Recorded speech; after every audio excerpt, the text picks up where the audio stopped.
My name is K. Deepthi Sharan. I am studying 8th class IPS school. ఈ Deepti Sharon అనేది ఈ బాక్స్లోకి రావాలంటే లాస్ట్ నేమ్.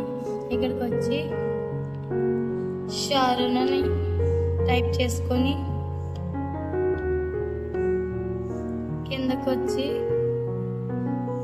కంట్రోల్ అని క్లిక్ చేస్తే అన్ని చివరి నేమ్స్ ఈ బాక్స్లోకి వచ్చేస్తాయి. ఇలా రావడం వల్ల అందరికీ ఈజీగా చేయొచ్చు. దీన్ని సింపుల్ షార్ట్ కట్ అని అంటారు. థ్యాంక్ యూ అనండి.